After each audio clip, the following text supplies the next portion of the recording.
ওম নমো ভগবতে বাসুদেবায়। জয় শ্রীকৃষ্ণ। রাধে রাধে। যোগিনী একাদশী। পবিত্র যোগিনী একাদশী ব্রত দুদিন পালিত হচ্ছে, 10ই জুলাই এবং 11ই জুলাই। আপনারা এই 2 দিনেই একাদশী ব্রতটি পালন করতে পারবেন। 10ই জুলাই শুক্রবার এবং 11 জুলাই শনিবার। যে সকল ভক্তরা আপনারা ভক্তি ও নিষ্ঠা সহকারে এই ব্রতটি পালন করবেন, আপনারা যে কোনো একদিনেই ব্রতটি সুসম্পূর্ণ করতে পারেন।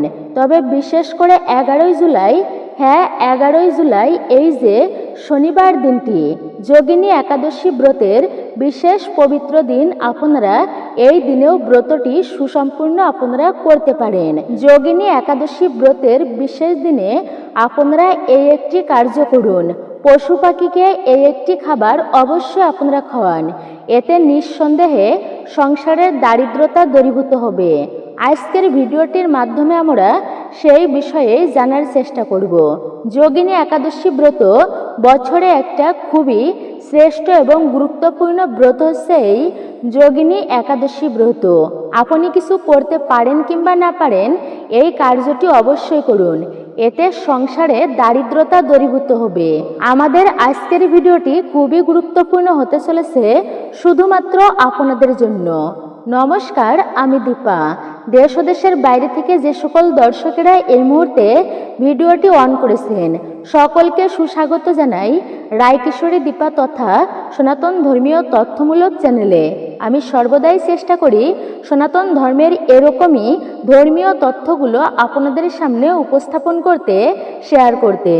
আসুন কিছুক্ষণ সময় সকলে একসাথে ধৈর্য ধরে আজকের এই গুরুত্বপূর্ণ তথ্যসমূহ আমরা জেনে নিই। আশা করছি এই তথ্যগুলো আপনাদেরকে উপকৃত ও সমৃদ্ধ করবে। যদি ভালো লেগে থাকে তাহলে অবশ্যই ভিডিওতে একটি লাইক করবেন, আর কমেন্টে জয় শ্রীকৃষ্ণের জয়, জয় শ্রী বিষ্ণুর জয় অথবা আপনার গুরুদেবের নামটি একটি বারের জন্য হলেও লিখে জানাতে একদমই ভুলবেন না। একজন সনাতনী বোনকে আপনারা সাপোর্ট করবেন আমি আশা রাখছি। তাহলে চলুন প্রবেশ করা যাক আজকের মূল ভিডিওতে। একাদশী ব্রত এই দিনটা অত্যন্তই গুরুত্বপূর্ণ। আমরা সাধারণভাবে জানি যে একাদশী ব্রত এটা হচ্ছে এই দিনে বিশেষ করে উপবাস থাকতে হয়, ব্রত করতে হয়। হ্যাঁ অবশ্যই একাদশীর দিনে আমাদের প্রত্যেকের উচিত উপবাস করা, ব্রত করা, ভক্তি শ্রদ্ধার সহিত ভগবানের পূজা অর্চনা করা। কিন্তু বিশেষ করে মনে রাখবেন, এই যে একাদশীর দিনে দারিদ্রতা মোচনের জন্য খুবই গুরুত্বপূর্ণ এবং শুভতম দিন কিন্তু একাদশীর দিন। আমরা অনেক ব্যক্তি রয়েছে যে সংসারের মধ্যে আমাদের দারিদ্রতা বিরাজ করে, অমঙ্গল লেগেই থাকে, কোনো সময়ই ভালো কিছু হয় না।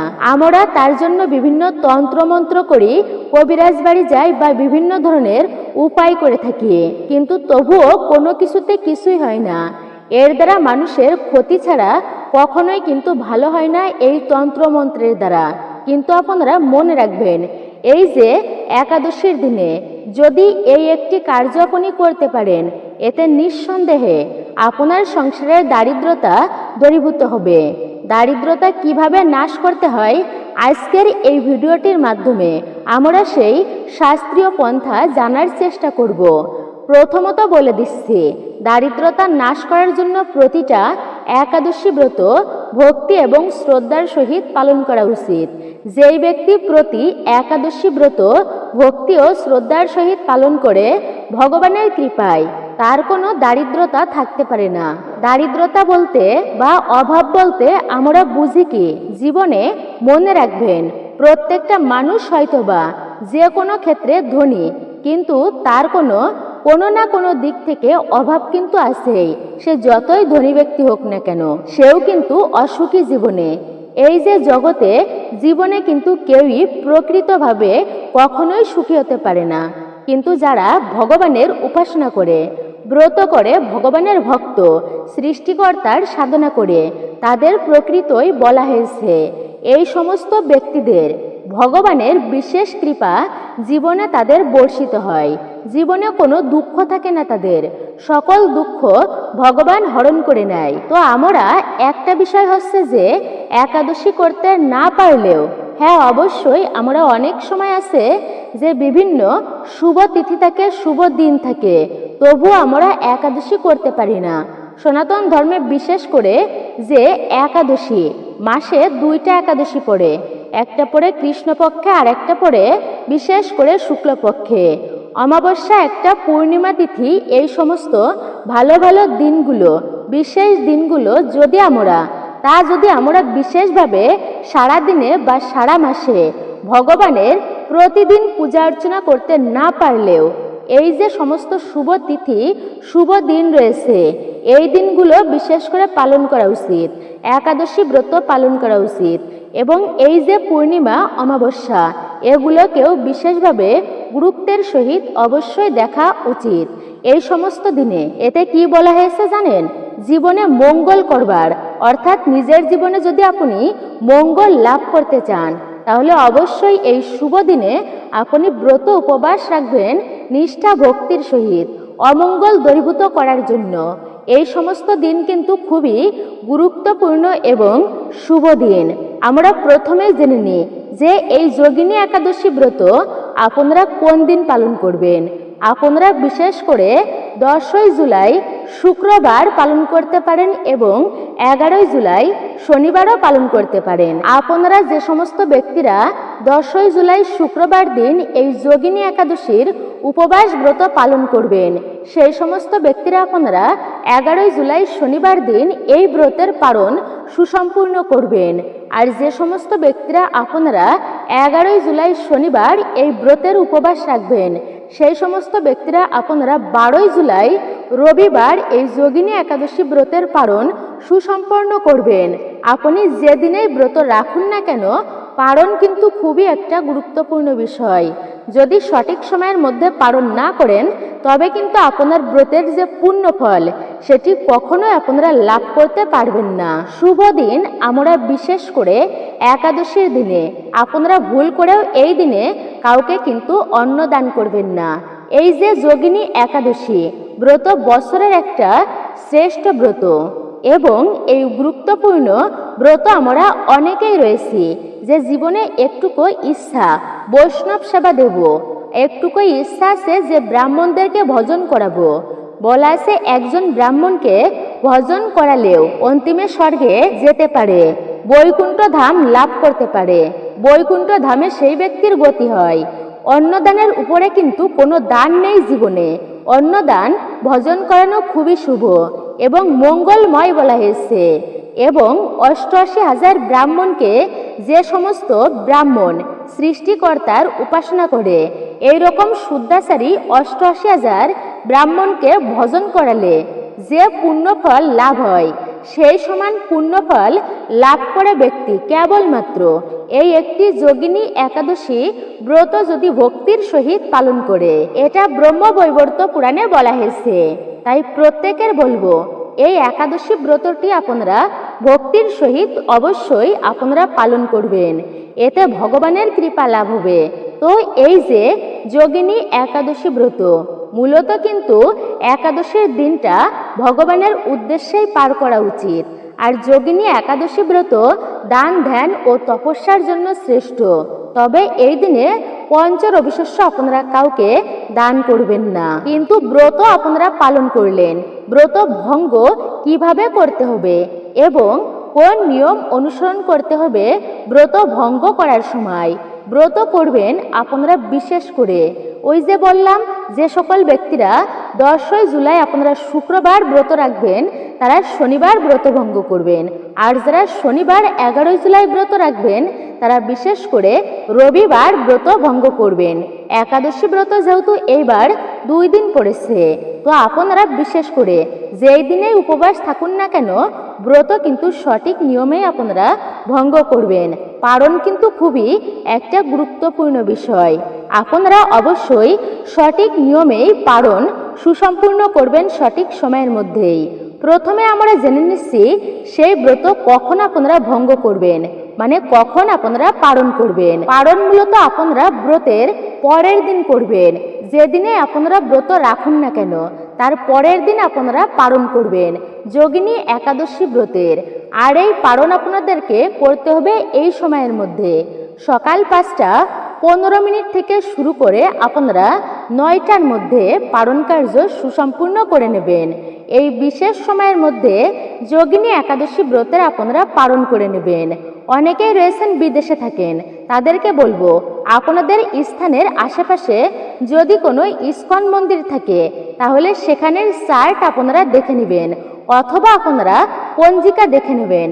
আপনার ওই জায়গার ওই সময় অনুসারে আপনি অবশ্যই পালন করবেন।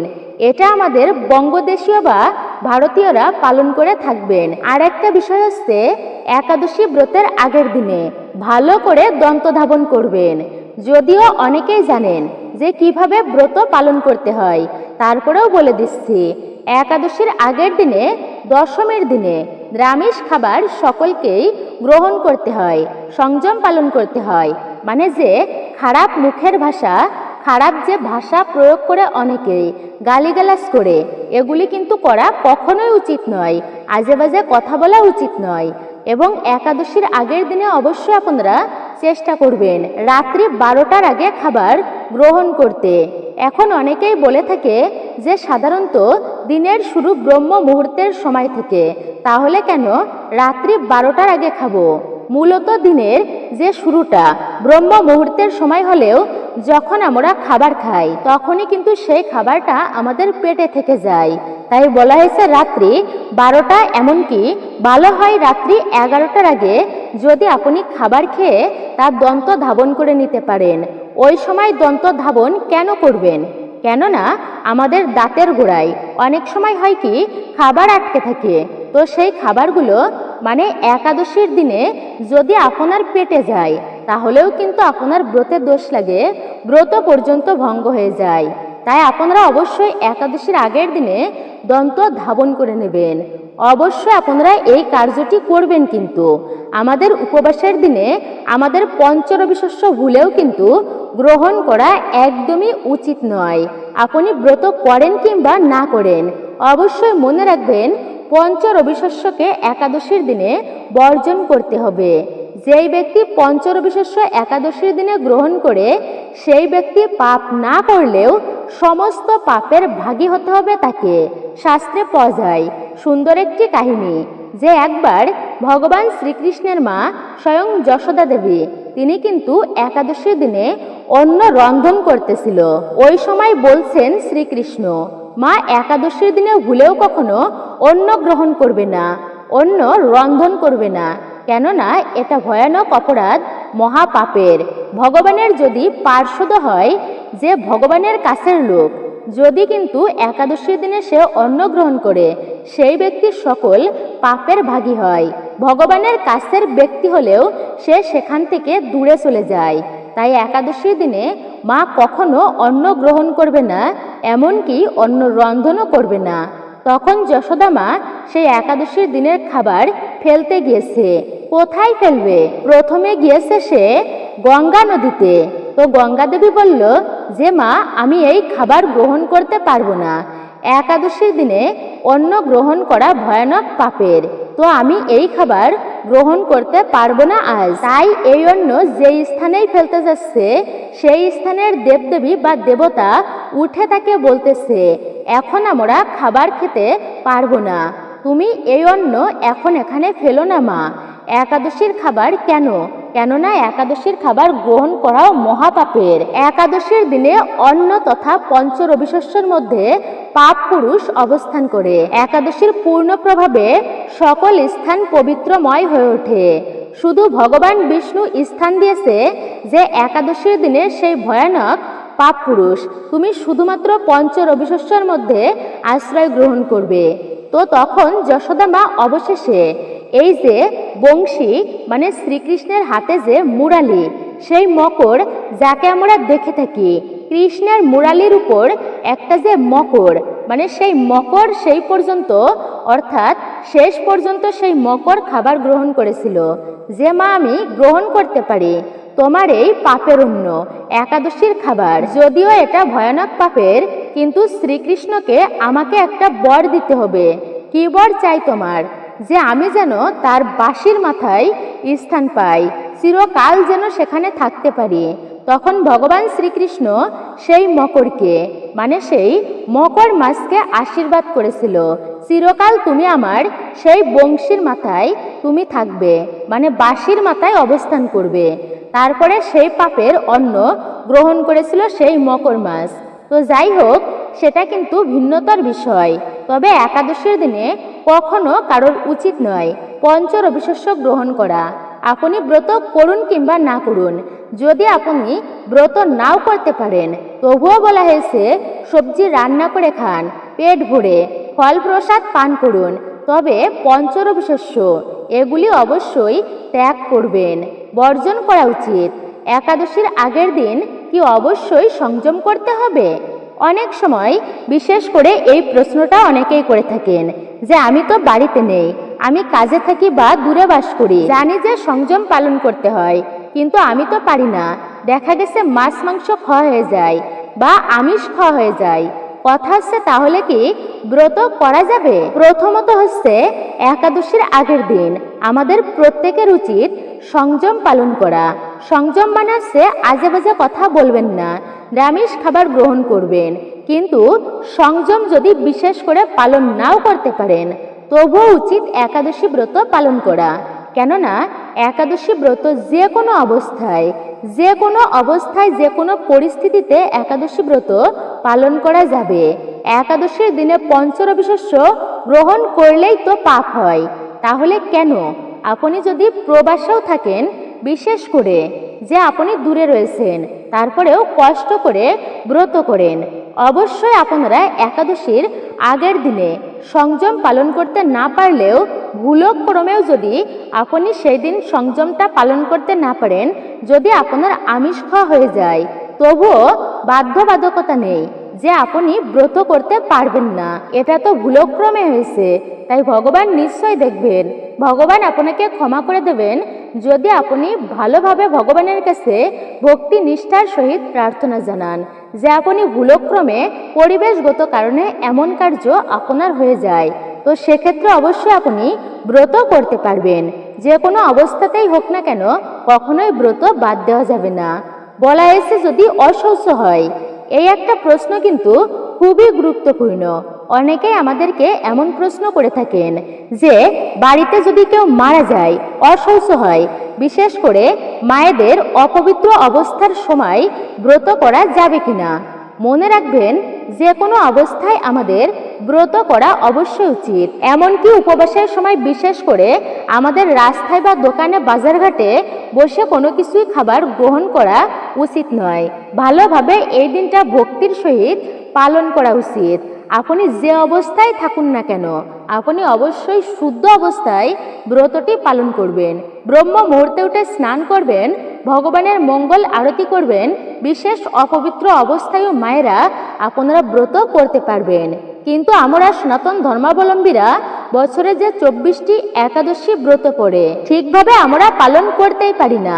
অনেকে আছেন এ সমস্ত নিয়ে হাসাহাসি করি, এটা কখনোই উচিত নয়। বিশেষ করে যদি বাড়িতে কেউ মারা যায় বা বিশেষ অপবিত্র অবস্থা মায়েদের চলে, তখন আমাদের বেশি বেশি ধর্মানুষ্ঠান করা উচিত।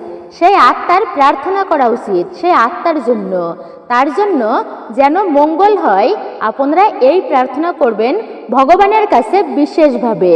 কিন্তু আমরা ওই সময়ে বাড়িতে কেউ ব্রত করি না, নাম সংকীর্তন করি না, ভগবানের এমনকি পূজা অর্চনা বাদ দিয়ে দিই। এটা হচ্ছে কিন্তু চরম অন্যায়। এমন কার্য করবেন না। নিত্য পূজা আপনি সর্বদাই করতে পারেন, আর একাদশীও কিন্তু তেমনি নিত্যই ধরা হয়। এদের যে সেই স্থানে ভূত প্রেত অবস্থান করে অপশক্তির বাস হয়, যে স্থানে ভগবানের পূজা অর্চনা হয় না, সৃষ্টিকর্তা বা ঠাকুরের পূজা করা হয় না, তার নাম সংকীর্তন করা হয় না, সেই দিনটাই তো অপবিত্র যায়। অশৌচ অবস্থায় কেন, যে কোনো অবস্থায় হোক না কেন, এই যে ব্রত পালন করা যাবে একাদশী ব্রত।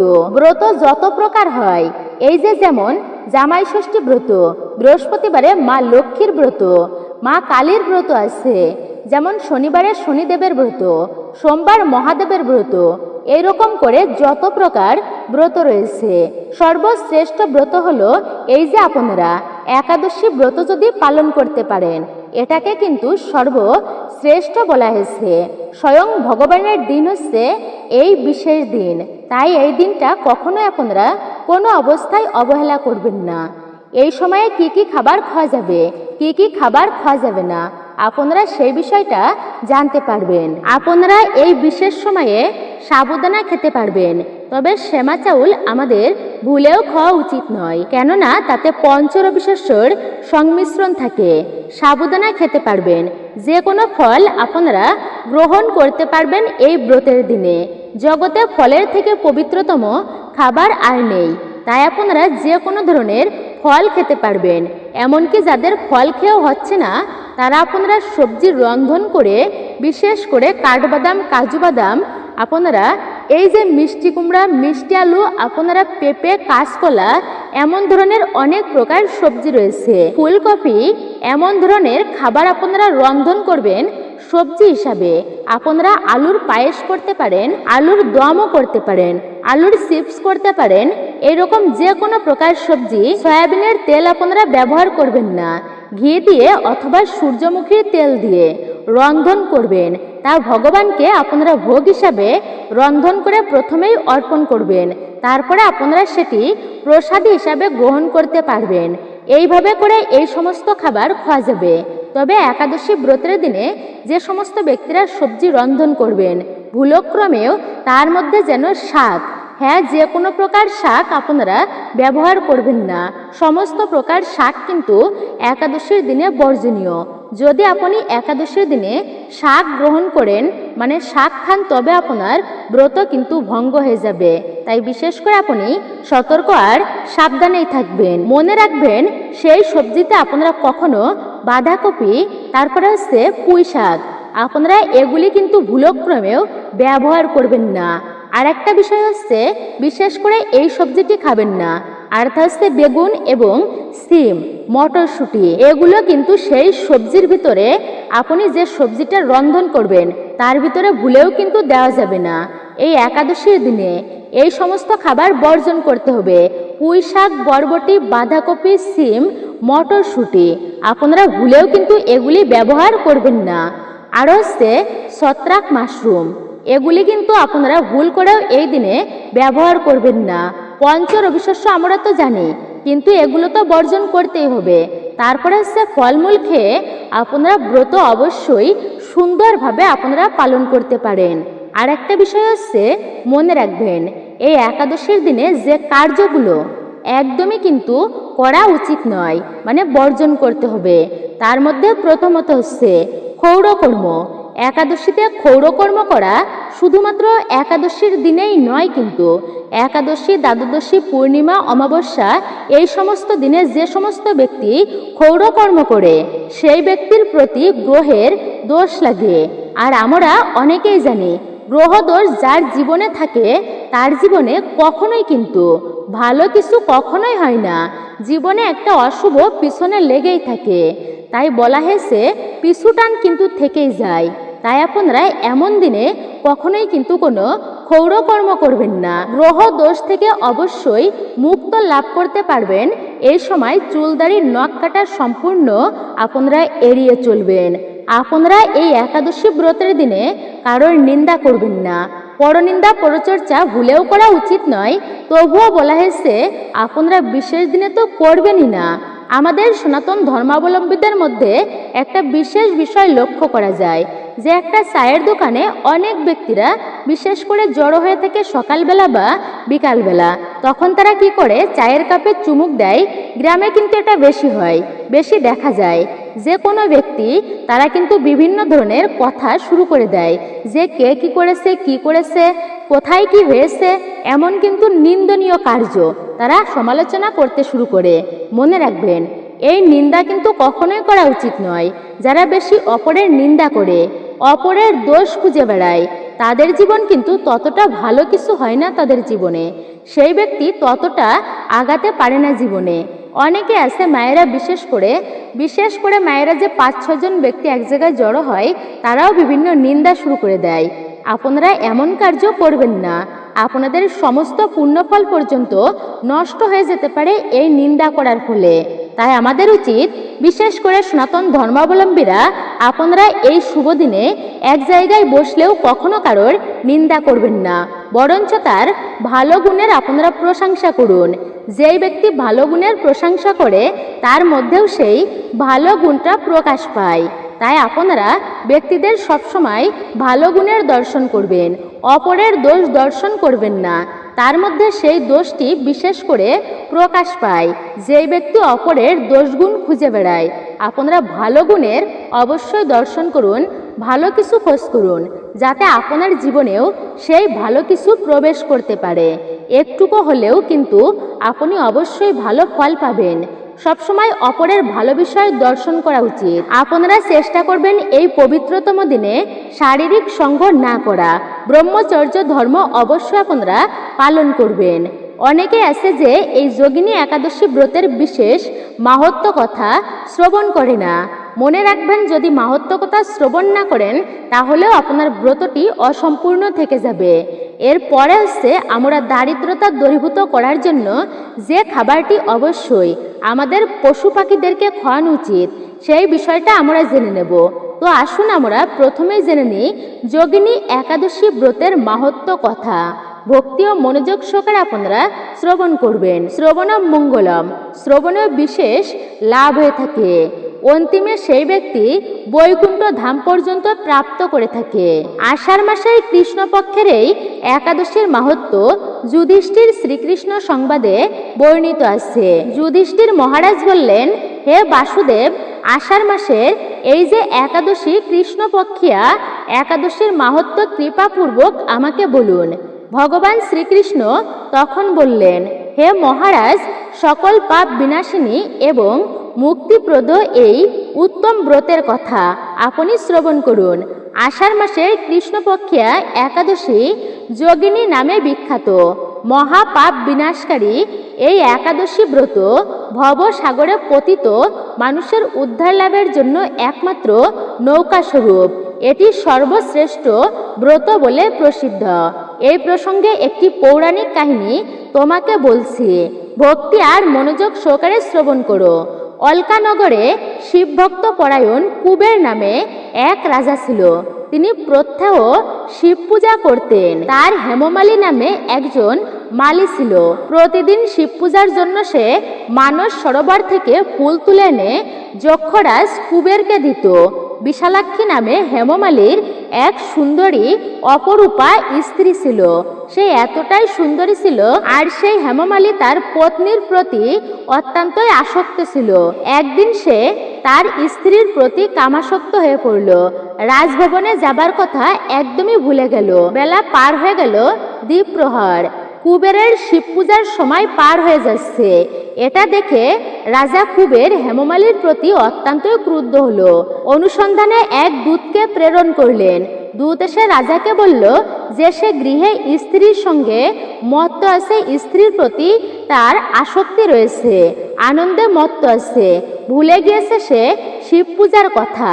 এবং তখনই মালিকে তার সামনে হাজির করা হলো। রাজার সামনে তাকে বলা হলো, তুমি কি বুঝতে পারোনি যে পূজার সময় অতিবাহিত হয়ে যাচ্ছে? তুমি কেন পূজাকে অবহেলা করলে? তুমি কি ভয় পাও না ভগবানকে? এবং তুমি স্নান না করেই সেই রাজার কাছে উপস্থিত হলো সেই হেমমালী ওই অবস্থাতেই। তাকে রাজার দেখা মাত্রই ক্রোধ বসে চোখ রাঙিয়ে ফেললেন। রে পাপিষ্ঠ দুরাচার, তুই দেব পূজার পুষ্প আনতে অবজ্ঞা করেছিস, দেব পূজার পুষ্প আনিসনি, তাই আমি তোকে অভিশাপ দিচ্ছি।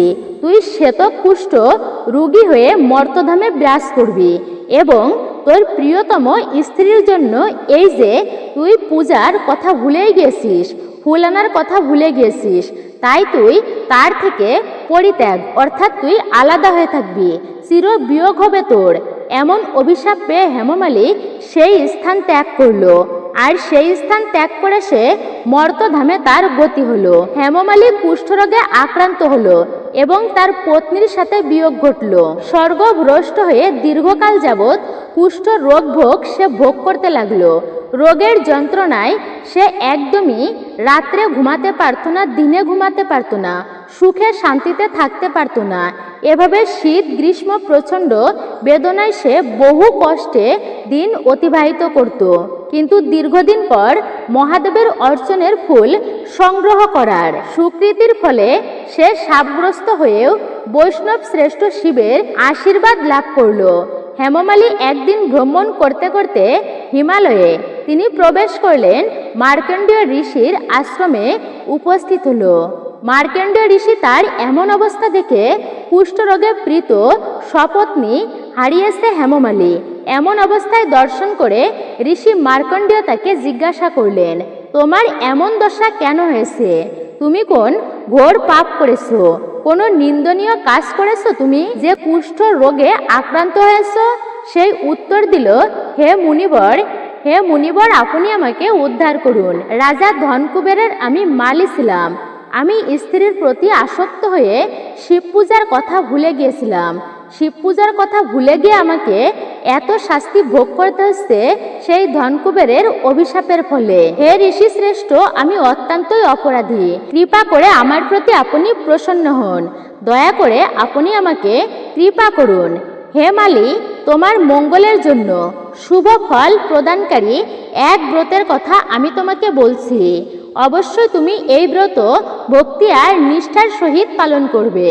উপদেশ করছি তোমায়, তুমি আষাঢ় মাসের কৃষ্ণপক্ষের যোগিনী নামক একাদশী ব্রত পালন করো। এই ব্রতের পূর্ণ প্রভাবে তুমি অবশ্যই কুষ্ঠ ব্যাধি থেকে মুক্ত হতে পারবে ভগবান শ্রীকৃষ্ণের অশেষ কৃপায়।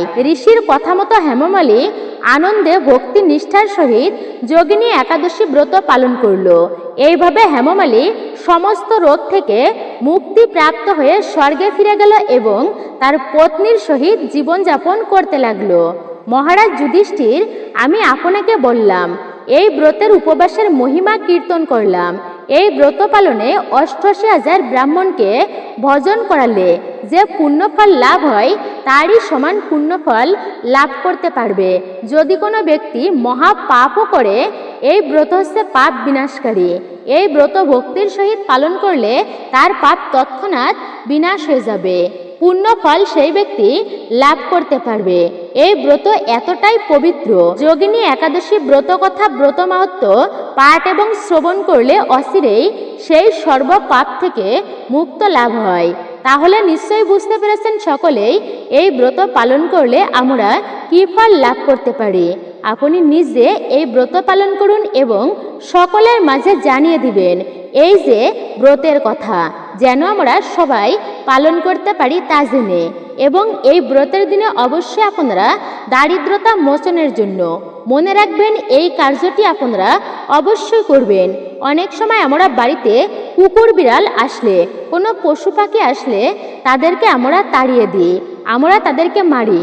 কিন্তু মনে রাখবেন যে এই দিনে আপনি ভগবানকে আপনি যে প্রসাদটা নিবেদন করবেন, সেই প্রসাদ আপনি ভগবানকে অর্পণ করে তার থেকে আপনি, যদি সেটা ফল প্রসাদ হয় বা সবজি প্রসাদ, বা আপনি সাবুর পায়েস তৈরি করেছেন, আলুর চিপস তৈরি করেছেন, আপনি যেটাই রন্ধন করে ভগবানকে দিবেন, আপনি এই দিনে অবশ্যই সেই পশু পাখি যদি আপনার বাড়িতে আসে, তাহলে আপনি তাদেরকে সেই প্রসাদের একটুকু হলেও অর্পণ করুন। আপনি তাদেরকে সেই প্রসাদের একটুকু হলেও আপনি তাদেরকে খাওয়াবেন, পশু পাখিদের খাওয়াবেন। জীব সেবা কিন্তু পরম ধর্ম। জীব সেবা করলেও ঈশ্বর প্রসন্ন হয়। বিশেষ করে এই যে শুভ দিনে আপনি জীবের সেবা করবেন, ভগবানের প্রসাদ আপনি তাকে অবশ্যই খেতে দিবেন। প্রসাদের মাধ্যমে সকল দুঃখ দূরীভূত হয় জীবনে। সেই জীবেরও পারমার্থিক উন্নতি সাধিত হয়। সেটা কুকুর বিড়াল বা গরু, পারমার্থিক উন্নতি লাভ হয় এবং অবশ্যই এটা খুবই কিন্তু পরোপকার করা জীবনের পরম ধর্ম। আপনারও পুণ্য ফল অবশ্যই আপনি লাভ করতে পারবেন। জগতের সবথেকে শ্রেষ্ঠ কাজ হচ্ছে কোনো ব্যক্তির পারমার্থিক উন্নতি করা। তো আপনারা অবশ্যই এই দিনে কুকুর বিড়াল বা যে কোনো পশু পাখিকে আপনার জীবনের দারিদ্রতা দূরীভূত করতে হলে এই কার্যটি অবশ্যই করবেন।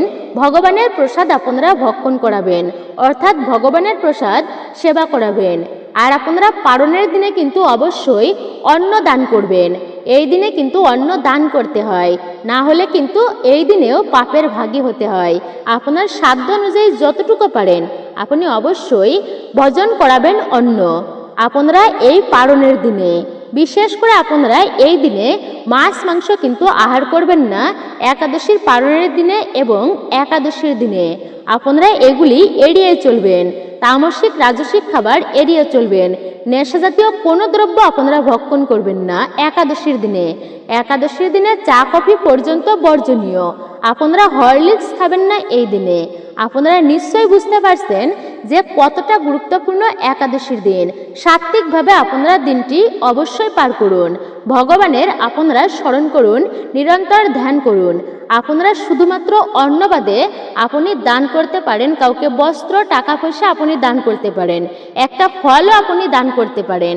অবশ্যই আপনারা শ্রবণ করলেন যোগিনী একাদশীর বিশেষ গুরুত্বপূর্ণ তথ্যসমূহ।